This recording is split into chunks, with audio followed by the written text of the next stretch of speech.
Bendiciones para todos, un saludo muy especial. Hoy me dirijo a todos los que pertenecen a este grupo. Agradezco especialmente a los que se han suscrito al canal, algunos amigos. Un saludo muy especial a un hombre que yo admiro, nombre de Dios, Hernando Gómez, un amigo. Bendiciones a ti y a tu familia. Bendiciones a todos los que se han suscrito allí al canal, algunos por amistad, otros por colaborar y muchos otros porque comparto aquí la palabra y pues para ellos se convierte en algo importante en su vida. Un saludo muy especial para la familia Jiménez, donde quiera que se encuentren. Mucha familia tengo también, que algunos han ido ingresando a este canal, a este grupo, para escuchar la palabra de Dios. Un saludo especial a mi prima Diana Leida Mesa, primo Edward Jiménez, varios Jiménez que me manifestaron que están en el canal y que siempre esperan la enseñanza que comparto. Saludos a la hermana Loida y a la familia. Bueno, todos los que están aquí, si los nombro a todos, pues tendría que grabar un video especialmente dando solo saludos, pero quiero agradecer a todo el mundo. Hay personas que quizá ni me distinguen y quiero agradecerles también a ustedes por el like, por las vistas que le hacen al canal, por escuchar lo que pongo allí, lo que comparto con ustedes. Lo hago con el ánimo y con el deseo de compartir una palabra y de alguna manera contribuir a ayudar algo que tenga que ver en su vida espiritual y que de pronto le ayude a salir adelante. He venido tratando un tema acerca de la oración. Yo sé que es un tema muy profundo, es un tema muy amplio. Uno no puede enseñar este tema, podríamos hablar toda la semana, todos los días hablando de la oración y no se agota, porque de Génesis a Apocalipsis encontramos diversas oraciones y formas en que el hombre siempre ha expresado su sentir hacia Dios. Sin embargo, lo que yo comparto son algunas experiencias que he vivido acerca de la oración, pero sé que si me dedico solo a este tema me voy a volver monotemático y realmente eso hay gente que no le agrada, siempre el mismo tema.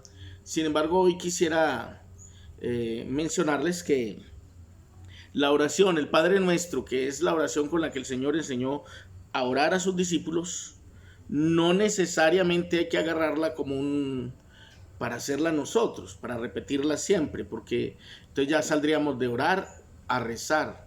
La palabra oración implica que orar es una comunicación con una persona, en este caso con Dios. Pero si yo paso a repetir una oración de memoria, ya estoy rezando, porque rezar es repetir oraciones de memoria. Bueno, sin embargo, pues no critico. Cada uno tiene su forma en la que puede expresar sus sentimientos hacia Dios. Pero en realidad, el medio que él dejó fue la oración. La palabra de la oración. Nos enseñó a ustedes: cuando oren, oren así. No dijo cuando recen, recen así, sino cuando oren, oren así. Padre nuestro que estás en el cielo, santificado sea tu nombre, venga a nosotros tu reino. Entonces, en realidad, les enseñó a que pidieran que el reino de Dios viniera a su vida. En ese sentido y en ese orden de ideas, tengamos en cuenta que el reino de Dios está entre nosotros, lo dijo Jesús. El reino de Dios, Él vino a traerlo, vino a establecerlo en medio nuestro, un reino espiritual. Él viene a reinar espiritualmente en el corazón de cada uno de nosotros. Por consiguiente, Dios está en nosotros. Uno puede ver al leer el libro de los Hechos. El libro de los Hechos es la experiencia de los apóstoles acerca de cómo empezó la iglesia después que Cristo ascendió al cielo. Todo lo que ellos compartieron, hicieron, se le llama la iglesia apostólica, la iglesia de los apóstoles, etcétera, pero es la iglesia primitiva, le dicen a otros así. Pero recordemos por lo menos cómo los apóstoles trataron de enseñarnos a nosotros, en vista de que ya no estamos bajo el régimen del antiguo pacto. El Padre Nuestro fue dicho en el contexto del antiguo pacto, porque bajo el antiguo pacto fue que Cristo desarrolló su ministerio. Recuerden, cuando Cristo vino, él vino bajo el pacto de la ley y estuvo bajo el pacto de la ley y vivió en la ley y cumplió la ley. Él fue el que dijo, ni una jota ni una tilde pasará de la escritura hasta que todo se cumpla. Y Cristo es el cumplimiento de la ley. Él vino a cumplir la ley en vista de que nadie la había cumplido. Pero luego entonces él nos deja un nuevo pacto, y en ese nuevo pacto podemos ver que los apóstoles, a través de toda la Biblia, cuando usted encuentra ya los apóstoles orando, haciendo oraciones, ellos no están mencionando ya el Padre Nuestro. Y uno se pregunta, ¿por qué, verdad, ellos, si el Señor les enseñó a orar, ustedes cuando oren les enseñó el Padre Nuestro, ¿por qué ellos en sus oraciones durante el tiempo de la iglesia primitiva y durante toda la experiencia de ellos no los encontramos diciendo el Padre Nuestro de memoria? Pues porque el Padre Nuestro no era para decirlo de memoria. El Padre Nuestro solamente nos estaba marcando unos parámetros de quién es Dios, de cómo hay que acercarse a Él, cómo hay que reconocerlo y cómo pedir que el reino de Dios venga a nuestra vida. Una vez ya que el reino esté establecido en nuestra vida, ¿para qué vamos a pedir que venga otra vez el reino si ya lo tenemos? Es decir, hay que ser consciente de que las palabras que digo, debo decirlas pensando en lo que estoy diciendo, porque si no haríamos como lo dijo Jesús a los fariseos. No hagan como los fariseos que piensan que por sus vanas repeticiones serán oídos. Entonces la oración tiene que ser una oración inteligente. ¿Por qué? Porque somos seres inteligentes, porque Dios nos dio el entendimiento, la inteligencia para hacer oraciones inteligentes. Por eso la Biblia dice en Romanos, a través del apóstol Pablo, en Romanos 12, dice que nos presentemos ante Dios. Voy a leer el texto que está en Romanos capítulo 12. Romanos capítulo 12 lo voy a leer para que no vamos a decir de pronto lo que no dice. Así que, hermanos, os ruego por las misericordias de Dios que presentéis vuestros cuerpos en sacrificio vivo. Sacrificio vivo. Nosotros, seres humanos vivos. Ya anteriormente los sacrificios les quitaban la vida, pero hoy día nos presentamos como un sacrificio vivo ante Dios. Dice, un sacrificio vivo, santo, agradable a Dios, que es vuestro culto racional. Nosotros somos el culto racional, o sea, un culto inteligente. ¿Sí? Es decir, somos ese sacrificio vivo y nos presentamos a Dios como un culto inteligente. Esa es la razón por la cual debemos usar la inteligencia en nuestras oraciones. El sentido de la oración es decir a Dios, expresar a Dios lo que pienso, lo que estoy sintiendo, la circunstancia que estoy viviendo, expresársela a Dios cada día. Cada día la circunstancia, compartirle a Dios, platicar con Dios, exponer ante Dios mis planes, mis propósitos, mis proyectos, porque la Biblia dice, encomienda a Jehová tu camino, confía en Él y Él hará. Encomendar a Él mi camino, es decir, mi diario vivir, encomendar a Él mis planes, mis proyectos. Recuerde esto. Una cosa son los proyectos míos, pero otra cosa son los planes de Dios. Muchas veces nosotros exponemos los planes nuestros y queremos que Dios los haga, pero hay que tener en cuenta si es la voluntad de Dios. Porque a veces tenemos que conformar nuestros planes y nuestros proyectos a la voluntad de Dios. ¿Para qué? Para que las cosas salgan bien, porque cuando las hacemos de acuerdo a lo que nosotros nos imaginamos, por eso es que muchas veces las cosas no salen como quisiéramos. Y ahí es donde lo quiero llevar. Las oraciones nuestras, las oraciones que practicamos no es poner a Dios a nuestro servicio para hacer lo que queremos. No se trata de eso. Se trata de someternos por completo a la plena voluntad de Dios. Porque si lo hacemos en la voluntad de Dios, si oramos, si pedimos, pero siempre terminamos diciendo como Jesús decía, mas no se haga mi voluntad sino la tuya. Es decir, que a través de la oración no es pedir la colaboración de Dios para que Él haga lo que nosotros queremos, porque eso es lo que algunos hacen a través de la oración. Creen que Dios es un genio a nuestro servicio, como el genio de la lámpara, de quien le pedimos una petición y ahí tiene que llegar. No es así, con Dios no es así, porque Dios es un Dios soberano. Él es el que determina muchas veces si la respuesta que nosotros esperamos está acorde con su voluntad o no. Entonces por eso hay que tener cuidado en lo que pedimos, en cómo oramos. Por eso hay que orar con inteligencia. Quiero compartir el día de hoy, después de este saludo, recordarles, quizá ya he hablado de este tema en otra ocasión, pero recordarles que estamos viviendo bajo el nuevo pacto, y en el nuevo pacto las oraciones, usted ve por toda la Biblia cómo oraban los apóstoles. ¿Y cómo era que oraban? Bueno, ellos invocaban el nombre del Señor, oraban unos por otros, pero no eran pronunciando el Padre Nuestro ya, sino que hacían oraciones inteligentes, salidas de su corazón, invocando palabras coherentes con lo que tenía que ver. Por allá hicieron una oración cuando los amenazaron. Dijo: Señor, mira sus amenazas, mira cómo nos amenazan porque predicamos tu nombre, etc. Entonces es algo que tiene que ver con la cotidianidad. Dios entiende eso, porque Dios conoce nuestro futuro ya primero que nosotros. Él ya conoce para dónde nosotros vamos y a dónde vamos a llegar. Él ya lo sabe todo. Ahora bien, recuerde esto, nunca olvide a través de las oraciones que vamos a hacer que somos siervos, que pertenecemos a un pacto nuevo. Para eso yo debo recordarle lo que dice 2 Corintios 3, el verso 4 en adelante. 2 Corintios capítulo 3, del verso 4 en adelante, dice: y tal confianza tenemos mediante Cristo para con Dios, no que seamos competentes por nosotros mismos para pensar algo como de nosotros mismos, sino que nuestra competencia proviene de Dios. Es decir, lo que hagamos, lo que practicamos, todo lo que hacemos proviene de Dios. Dios a cada uno le dio las capacidades de hacer muchas cosas. Hay hombres muy capacitados para unas cosas y otros para otras. No todos sabemos de todo, aunque habemos algunos seres humanos que Dios nos ha dado la capacidad de saber muchas cosas, pero no lo sabemos todo. Siempre va a haber a otros que saben más en ciertas áreas que nosotros. Y es por eso que en la vida espiritual nos necesitamos unos a los otros. Nos tenemos los unos a los otros y nos ayudamos mutuamente. Eso es una iglesia que tiene en común todas las cosas y comparte las cosas.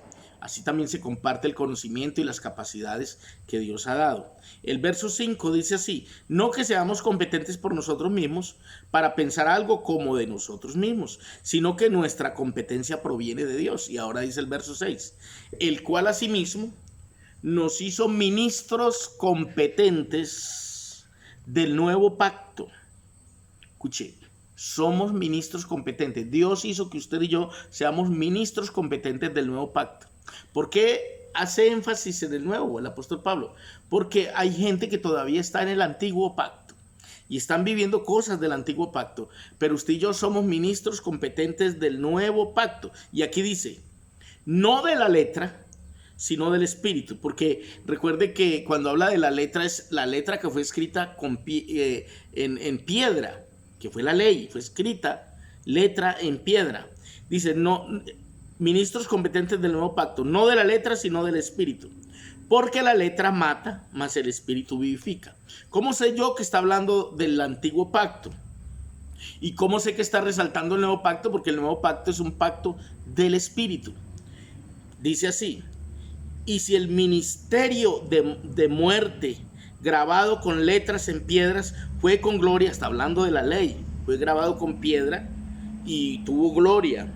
Dice, tanto que los hijos de Israel no pudieron fijar la vista en el rostro de Moisés. Es decir, cuando Moisés bajaba del monte Sinaí, ellos no podían fijar la vista mirándolo porque resplandecía su rostro. Había gloria, la gloria de Dios estaba sobre Moisés en el momento. Entonces, eso es lo que resalta Pablo aquí. Dice, y si el ministerio de muerte, refiriéndose a la ley porque la ley nos mata, nos confina, nos condena, dice, ese ministerio grabado con letras en piedras fue con gloria, tanto que los hijos de Israel no pudieron fijar la vista en él, en el rostro de Moisés, a causa de la gloria de su rostro, lo cual había de perecer. Es decir, que esa gloria había de perecer en el rostro de Moisés. Ya no iba a estar por mucho tiempo. Asimismo, la ley era un ayo para traernos a Cristo. Ella tenía una función. Esa función que iba a cumplir la ley también iba a pasar. Ya estamos en ese nuevo pacto. El verso 8 dice: ¿cómo no será más bien con gloria el ministerio del Espíritu? Refiriéndose al nuevo pacto. Porque si el ministerio de condenación fue con gloria, mucho más abundará en gloria el ministerio de justificación. Recuerde que justificados pues por la fe, tenemos paz para con Dios por medio de nuestro Señor Jesucristo. El verso 10 dice: porque aún lo que fue glorioso no es glorioso en este respecto, en comparación con la gloria más eminente. Porque si lo que perece tuvo gloria, mucho más glorioso será lo que permanece. Se está refiriendo al nuevo pacto y a la gracia del Señor. Así que, teniendo tal esperanza, usamos de mucha franqueza, y no como Moisés, que ponía un velo sobre su rostro para que los hijos de Israel no fijaran la vista en el fin de aquello que había de ser abolido. No fijaran el rostro en el fin de aquello que había de ser abolido. Estoy leyendo 2 Corintios 3:13.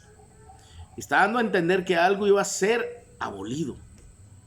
Cuando llegamos al nuevo pacto, dice: pero el entendimiento de ellos se embotó, porque hasta el día de hoy, cuando leen el antiguo pacto, les queda el mismo velo no descubierto, el cual por Cristo es quitado.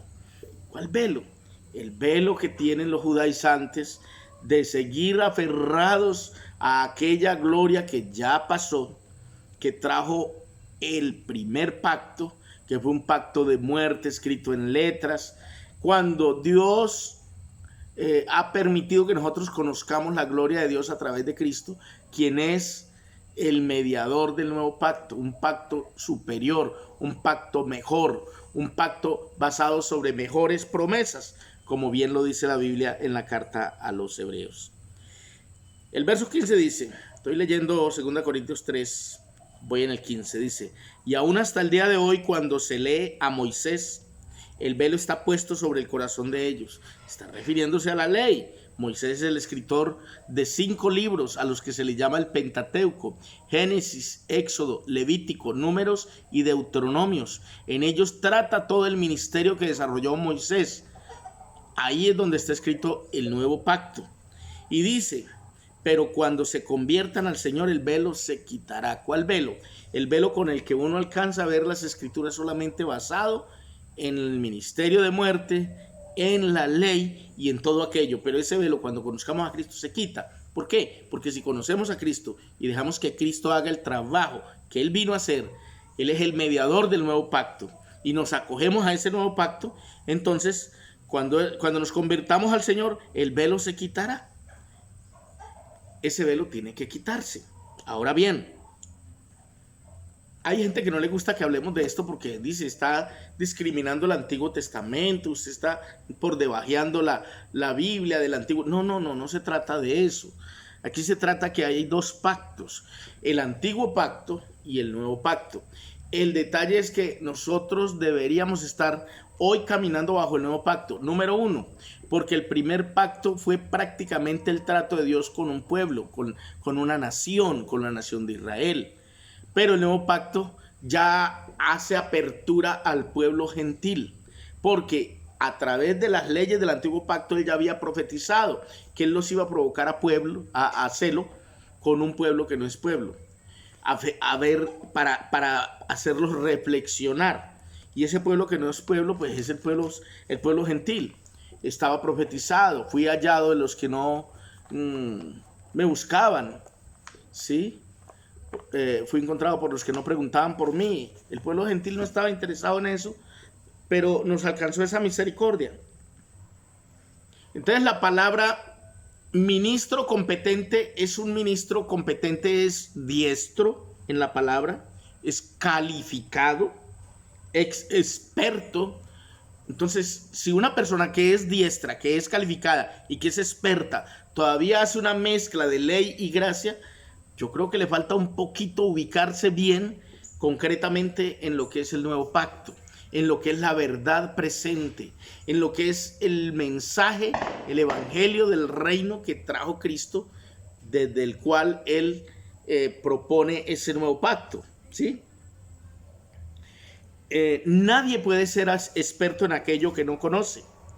Y lastimosamente, la iglesia en este tema está todavía, tristemente hay que decirlo, mucha parte de la iglesia, no toda, pero mucha parte de la iglesia está en pañales en este tema en cuanto a lo que tiene que ver con el nuevo pacto. Hay en la teología y sé que aquí hay maestros que han sido maestros de instituto que me escuchan y han visto todas las materias que se tratan en los institutos bíblicos, inclusive en las universidades teológicas, y siempre hay neumatología, eclesiología, todas esas materias o asignaturas teológicas que se imparten, pero en ninguna de ellas hay una que se llame Nuevo Pacto. ¿Por qué no? Si debería haber una asignatura que se llame Nuevo Pacto en el ministerio, sobre todo en la iglesia, cuando se habla de eso, porque si hablamos de la doctrina del Espíritu Santo, de la doctrina de la escatología, que son los eventos futuros, si hablamos de eclesiología, ¿por qué no hablar del Nuevo Pacto? Si el Nuevo Pacto es lo que le interesa a la iglesia conocer por una razón muy sencilla, porque el Nuevo Pacto fue establecido para la iglesia de hoy, para el pueblo de hoy, fue establecido por el mismo Cristo. En San Mateo capítulo 26 encontramos cuando él está celebrando la cena, a lo que le llamamos la Santa Cena. Ahí él establece el nuevo pacto, porque él dice: comed, esto es mi cuerpo, comed, esto es mi cuerpo. Y luego cuando va a impartir la copa, que es la que está representando su sangre, él dice: este es el nuevo pacto en mi sangre, que por vosotros es derramada. Eso lo recuerda Pablo en el capítulo 15 de 1 Corintios, cuando dice: porque yo recibí del Señor lo que a sí mismo yo recibí del Señor. Voy a leer el pasaje, porque se me va la paloma y no quiero decir aquí cosas inventadas, porque para eso tenemos aquí la palabra de Dios. 1 Corintios, capítulo 15. Vamos a mirarlo. Dice, vamos a ver si encuentro.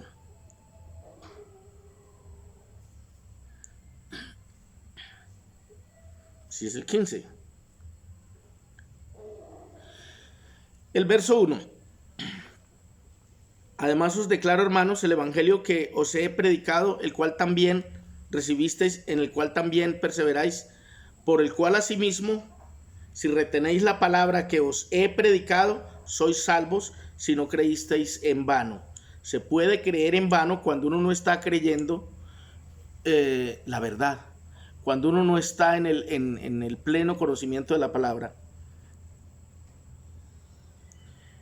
Se puede estar creyendo en vano cuando uno vuelve atrás. Se puede estar creyendo en vano cuando una persona pisotea el evangelio.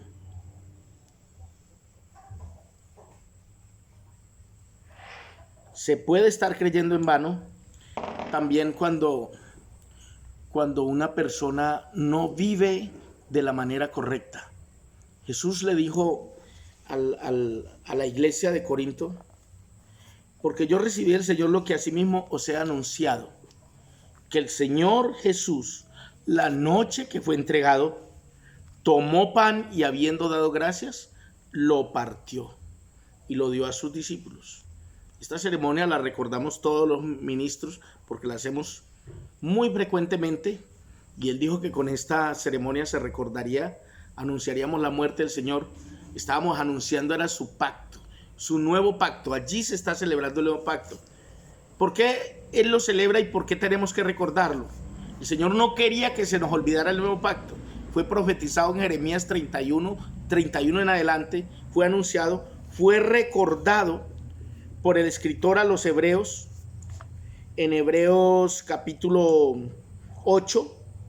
Voy a leer el pasaje porque es bueno mostrar por la Biblia.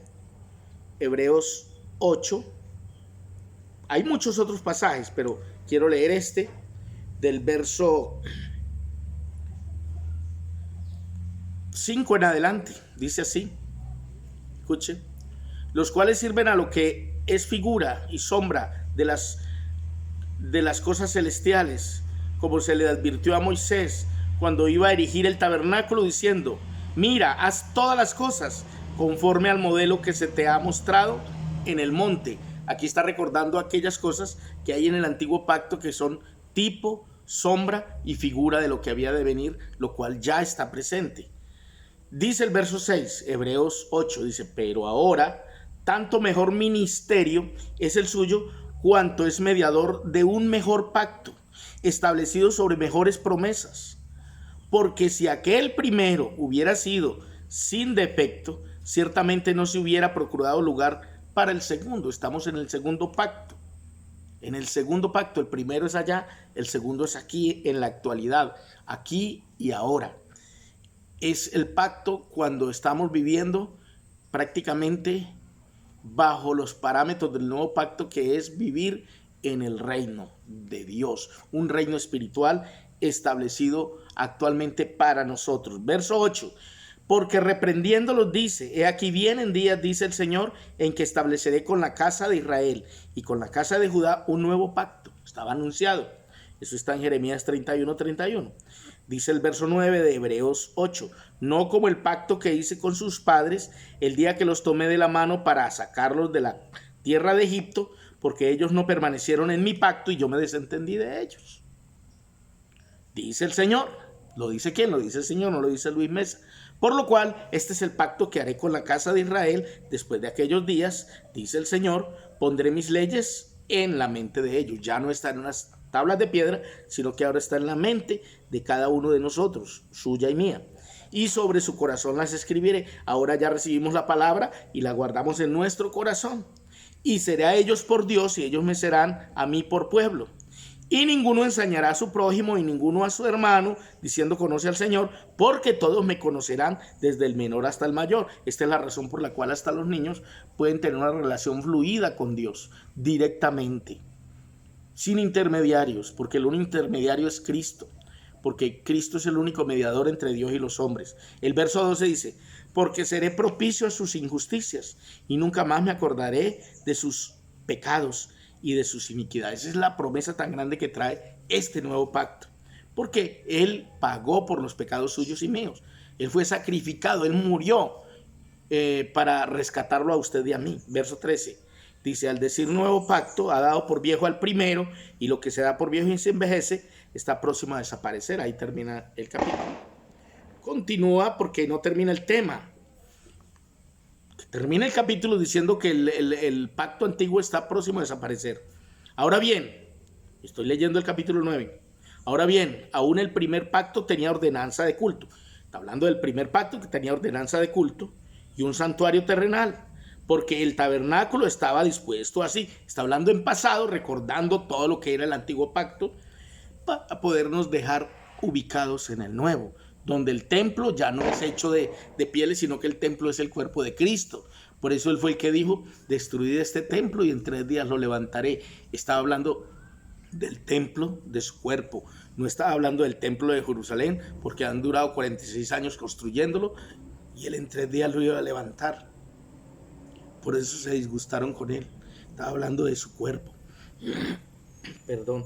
Luego entonces Él dice que nosotros también somos templo.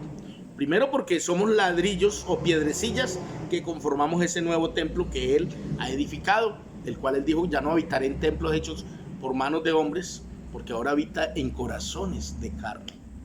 Su vida y mi vida son templos del Señor. Somos el templo de Dios. La carta a los Corintios, Pablo lo explicó muy bien.